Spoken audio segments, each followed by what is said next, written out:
ओम शांति। 23/11/2022 प्रातः मुरली ओम शांति बाप दादा मधुबन। 23 नवंबर 2022 प्रातः मुरली ओम शांति बाप दादा मधुबन। बाबा ने सुनाया, आज मीठे बच्चे, बाप समान खुदाई खिदमतगार बन आसुरी सोसाइटी को दैवी सोसाइटी बनाने की सेवा करो, सर्विस का शौक रखो। बाप समान खुदाई खिदमतगार बन आसुरी सोसाइटी को दैवी सोसाइटी बनाने की सेवा करो, सर्विस का शौक रखो। प्रश्न है, कई बच्चे पुरानी दुनिया को भुलाते भी नहीं भूल पाते, उसका कारण क्या है? उत्तर, उनका कर्म बंधन बहुत कड़ा है। उनका कर्म बंधन बहुत कड़ा है। अगर नई दुनिया में बुद्धि योग नहीं लगता है, बुद्धि बार बार पुरानी दुनिया तरफ भागती रहती है, तो कहा जाता इनकी तकदीर में नहीं है, अर्थात कर्म ही इनके खोटे हैं। इसलिए उनकी बुद्धि बार बार पुरानी दुनिया की तरफ भागती रहती है। इसलिए गाते भक्ति मार्ग में, कांटे लगे बुरे कर्मों के, हम पे गैल चली ना जाए। तो वास्तव में हर जगह व्यक्ति दौड़ करके चला जाता है, लेकिन श्रेष्ठ स्थान पर जैसे ही जाएगा तो उसके सामने हजारों बहाने आ जाते हैं। तो यही तो कर्मों के कांटे हैं। दूसरा प्रश्न है, कौन सा स्वाद आ जाए तो तुम सर्विस के बगैर रह नहीं सकते? उत्तर, रहमदिल बनने का स्वाद। जिसे ज्ञान का स्वाद आया वही रहमदिल बनता है। रहमदिल बच्चे सर्विस के बगैर रह नहीं सकते। रहमदिल बनने का स्वाद, जिसे ज्ञान का स्वाद आया वही रहमदिल बनना जानते हैं। रहमदिल बच्चे सर्विस के बगैर रह नहीं सकते।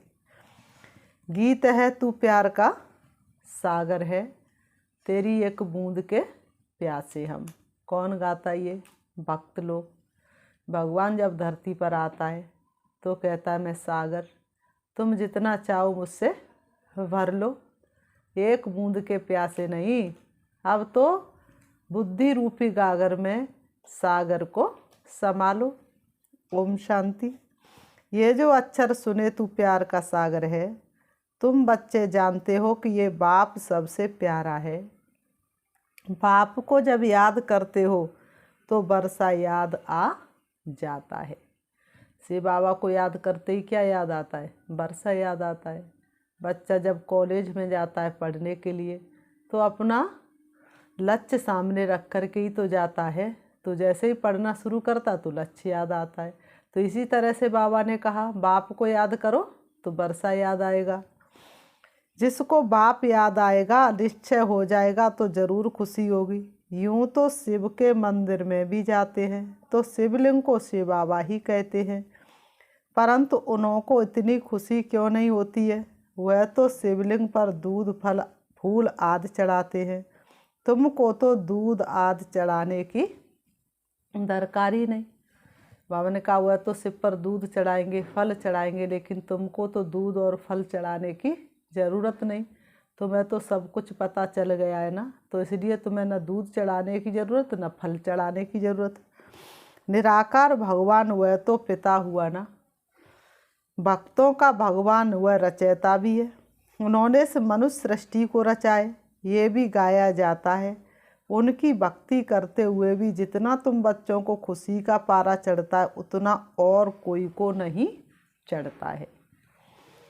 भगवान का नाम सुनने से ही तुम्हारे रोमांच खड़े हो जाते हैं। बुद्धि में आता है कि बाप से हमको बाप के घर का भी बरसा मिलता है। घर जाना कब शुरू करते हो तुम बच्चे?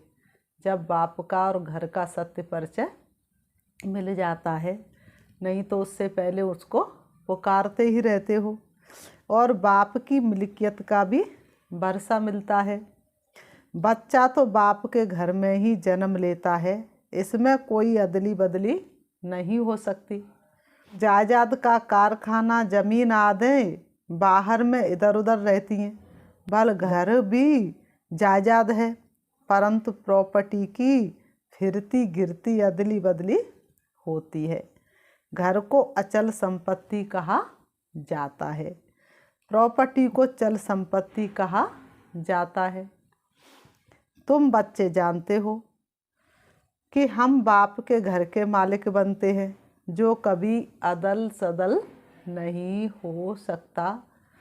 बाबा ने कहा स्वीट होम की बदल सदल नहीं होती, और सब चीज़ की अदली बदली हो जाती, लेकिन परम धाम की कभी अदली बदली नहीं होती। वह अचल संपत्ति होती है, उसको अचल संपत्ति कहा जाता है। सूर्यवंशी से चंद्रवंशी वैश्यवंशी में आते हैं, तो चल संपत्ति हुई ना, धीरे धीरे वह संपत्ति कम होती जाती है।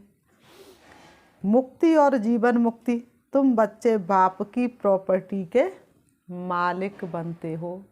जो बाप की प्रॉपर्टी सो बच्चे की प्रॉपर्टी। तो बाप की प्रॉपर्टी क्या है? सुख का सागर, शांति का सागर, आनंद का सागर। तो बाप को जैसे ही याद करते तो सुख शांति आनंद हमारे अंदर आना शुरू हो जाता है। जानते हो बाप की जो अचल संपत्ति है उनके तो सब मालिक बनते हैं, बाकी जो चल संपत्ति है वह बच्चों को नंबरवार मिलती है। तुमको सबसे जास्ती अच्छी प्रॉपर्टी मिलती है। स्वर्ग में तुम राज्य करते हो। 4 युग जो है उसमें तो भारतवासी ब्राह्मण कुल ही मुख्य है। जो देवी देवता धर्म वाले हैं सब तो सारा चक्र लगाते नहीं हैं। जो देवी देवता धर्म वाले वही तो चक्र लगाते हैं, सब तो सारा चक्र लगाते नहीं। आते ही द्वापर युग में है तो सारा चक्र कैसे लगाएंगे? तो इस धर्म वाला कोई और धर्म में कन्वर्ट हो गया तो निकल आएगा। क्रिश्चियन धर्म में, बौद्ध धर्म में बहुत कन्वर्ट हो गए हैं, वह सब निकल आएंगे। एक शब्द सुनते ही वो बाबा के बच्चे बन जाएंगे। ऐसे बहुत कन्वर्ट हो गए हैं, देखने में आता है। कोई समय ऐसा भी आएगा, ये जो नॉलेज है उसे कोई भी समझ सकते हैं। इस सृष्टि चक्र को जानना तो कॉमन बात है ना। बाबा ने कहा सृष्टि चक्र को जानना तो कॉमन बात है ना। दिन के बाद रात, रात के बाद दिन, सर्दी के बाद गर्मी, फिर से सर्दी। तो इसी तरह से ये सृष्टि चक्र है।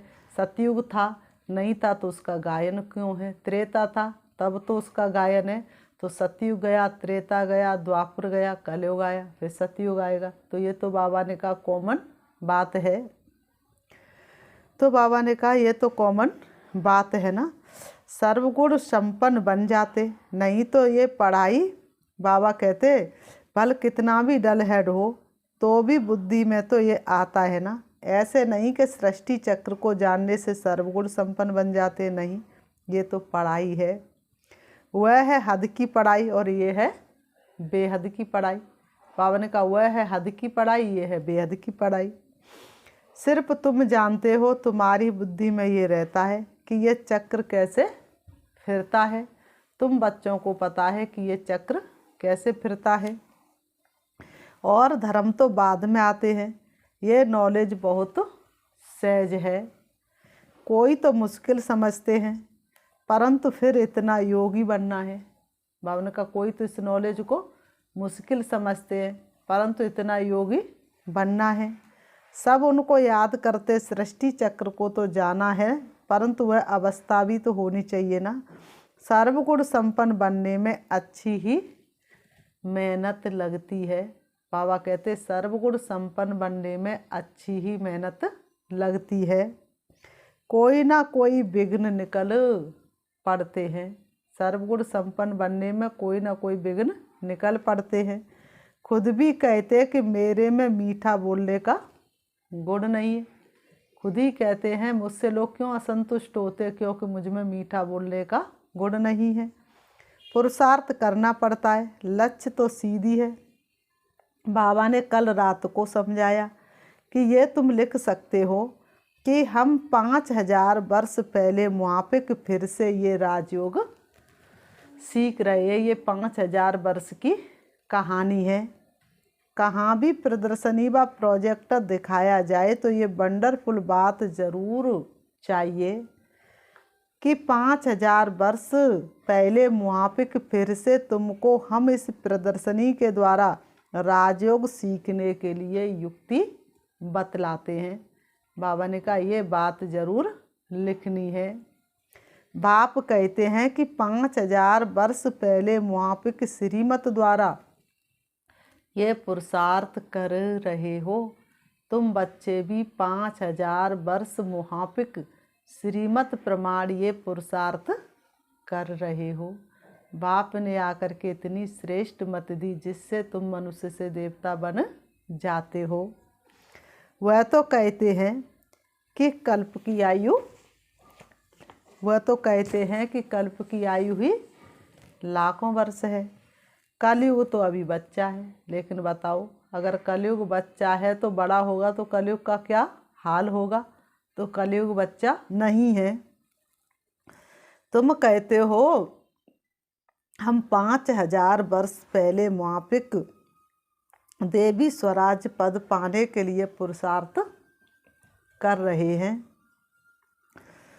तो मनुष्य बंडर खाएंगे कि ये क्या लिखते हैं।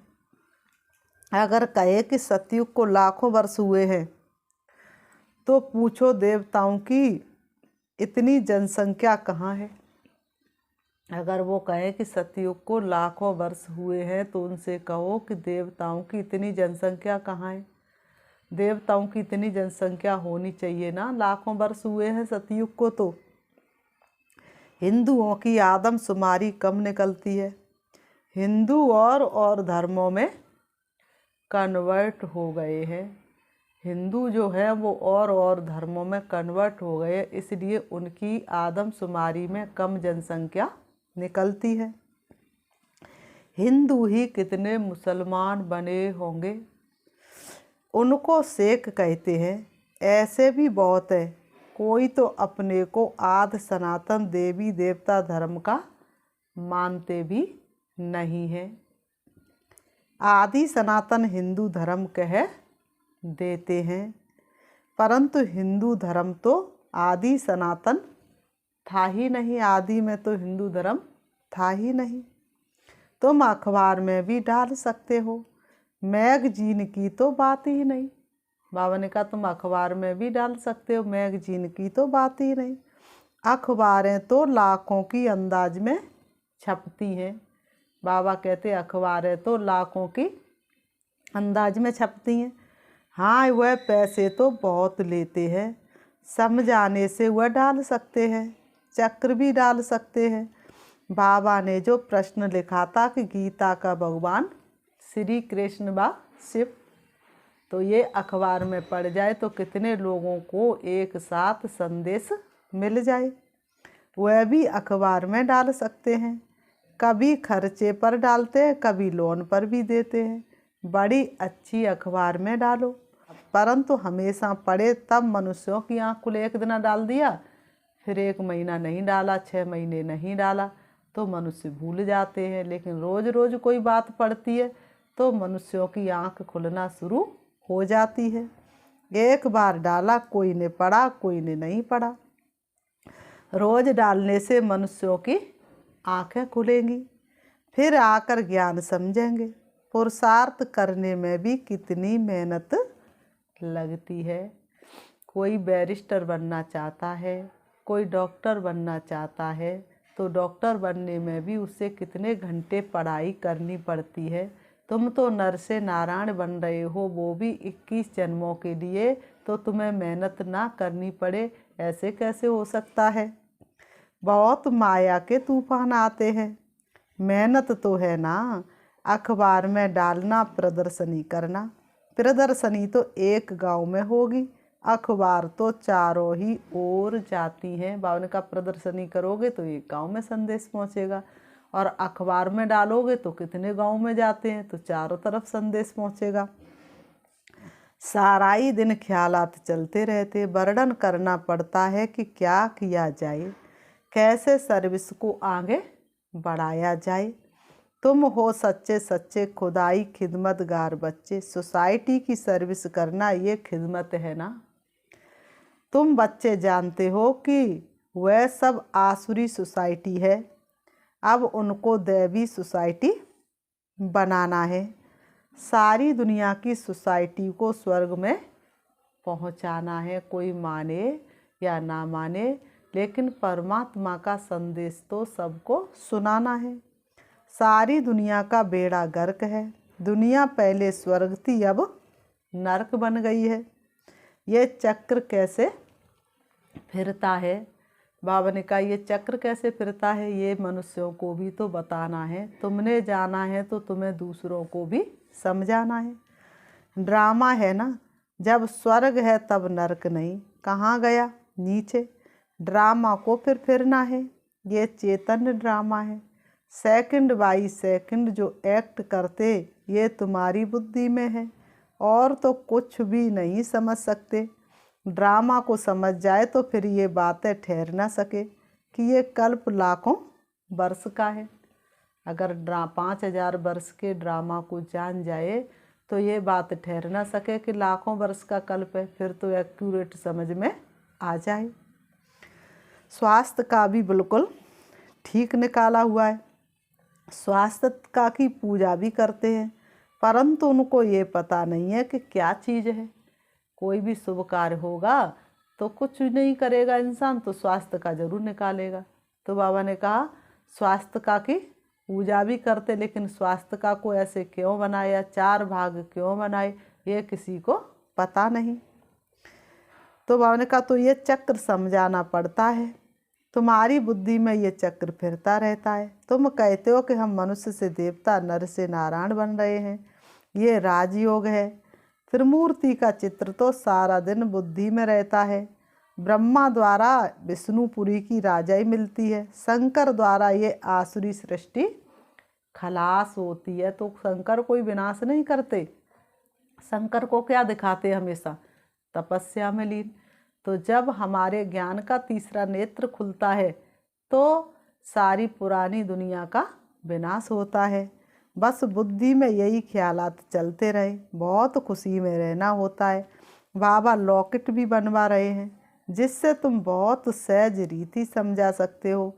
बैक्स में भी ये चित्र लगवा सकते हो, त्रिमूर्ति और चक्र।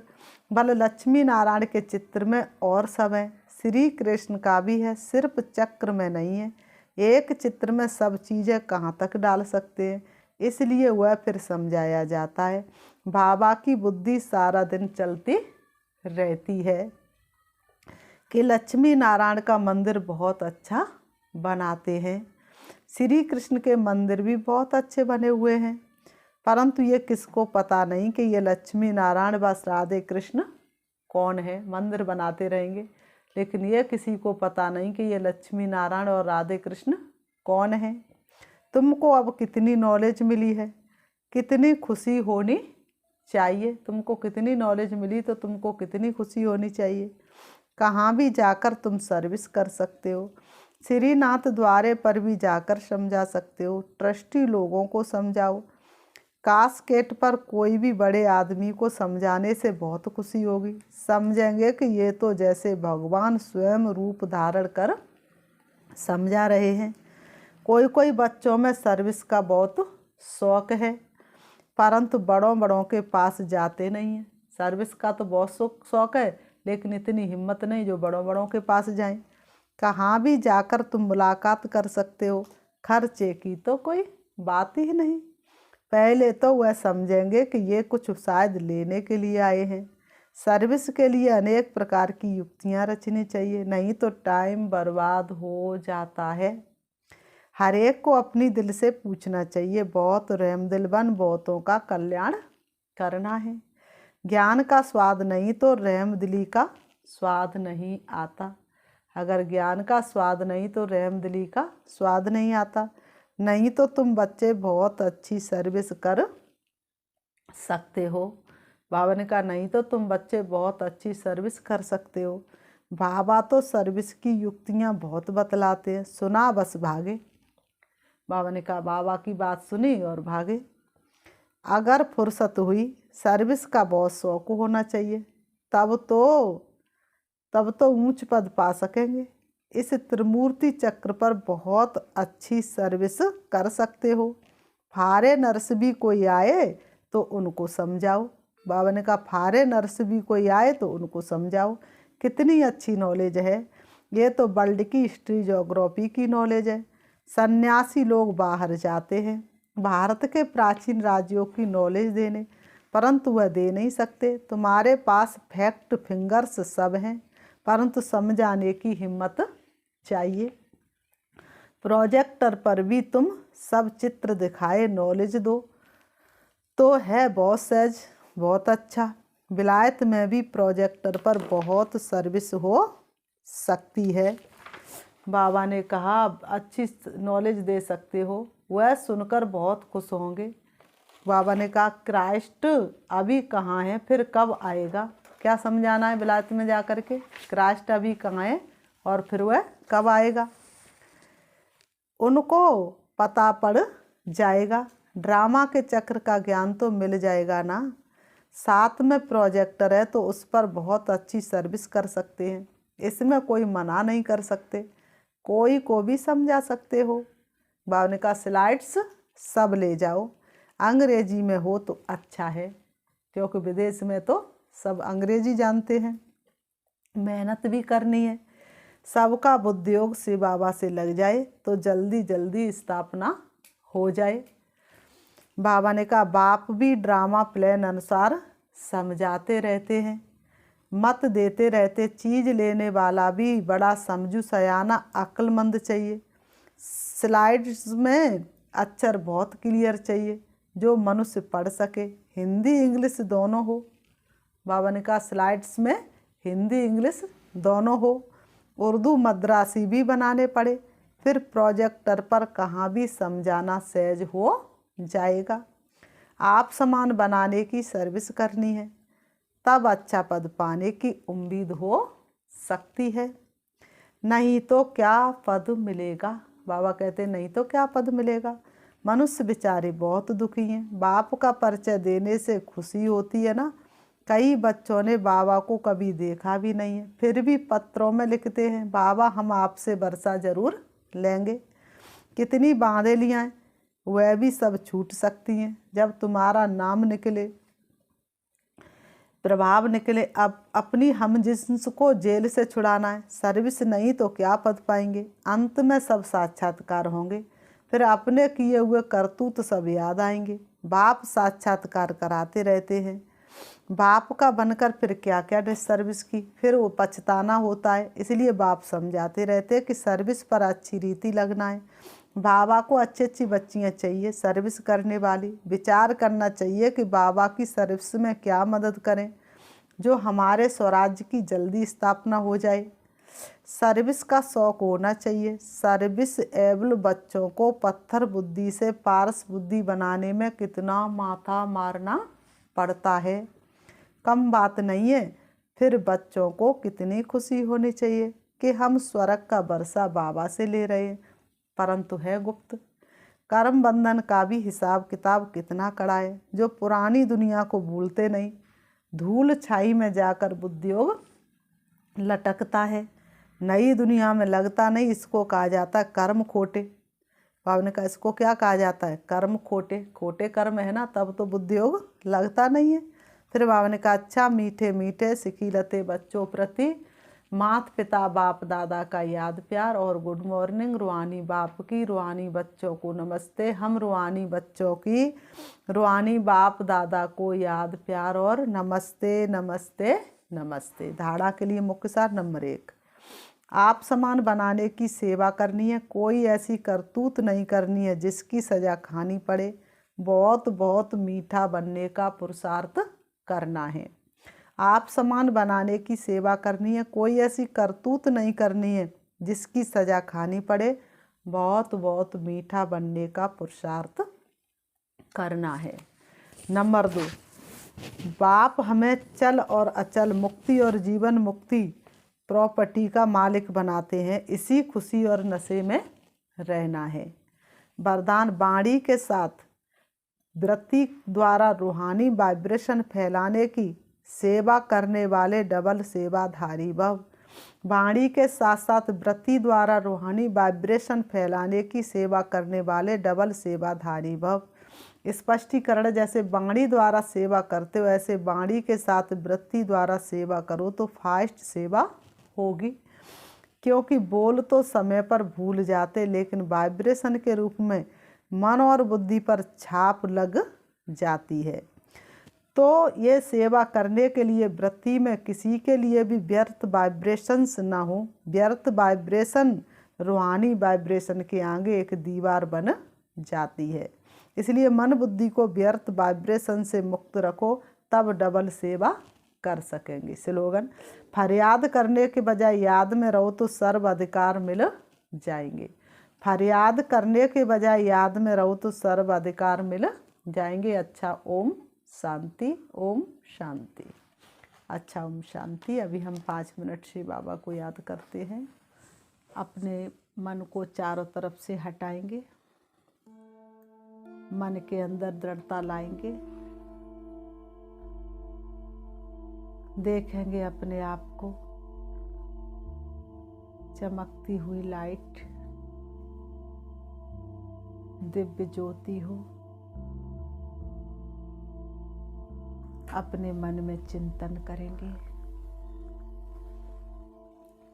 अपने भाग्य की सराहना करेंगे। स्वयं भाग्य विधाता भगवान ने मेरा भाग्य बनाया है, वो मेरे सामने है। आज भगवान को मेरी जरूरत है। अपने मन के अंदर दृढ़ता धारण करेंगे और मन ही मन विचार करेंगे, इस भगवान के कार्य को मैं पूरा नहीं करूँगा तो भला कौन करेगा। मैं पूरा नहीं करूँगी तो और कौन करेगा। मुझे बाप का ये कार्य संपूर्ण करना ही है, उसके लिए मैं आत्मा तत्पर हूँ। इमर्ज करेंगे उसकी यज्ञ को, उसके कार्य को, और अपने अंदर दृढ़ प्रतिज्ञा करेंगे, बाबा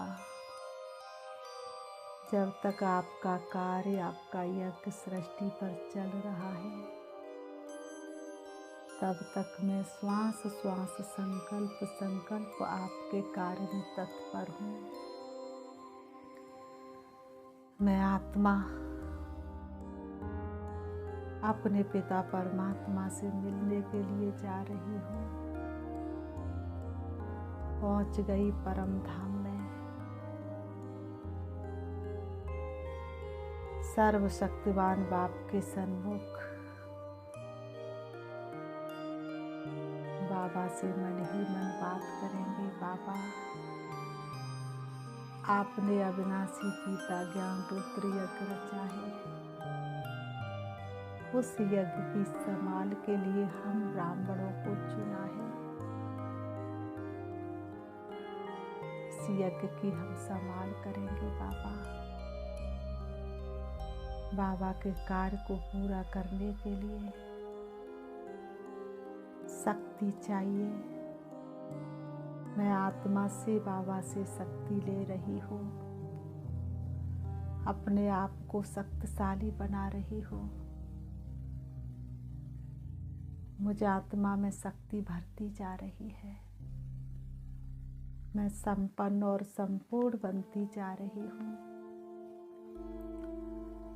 सारे विश्व की आत्माओं को परमात्मा का संदेश देने के लिए अब मैं वापस आ रही हूँ। सृष्टि रंगमंच पर मैं आत्मा सृष्टि के लोक पर हूँ। सारे विश्व की मनुष्य आत्मा मेरे सन्मुख है। मैं सबका बुद्धि योग बाप से जुड़वा रही हूँ। धीरे धीरे सभी ब्राह्मण बनते जा रहे हैं। परमात्मा संदेश देकर मैं आत्मा आ जाती हूँ अपने शरीर रूपी वस्त्रों के पास आकर के दोनों भ्रुओं के बीच भ्रकुटी में विराजमान हो जाती हूँ। ओम शांति।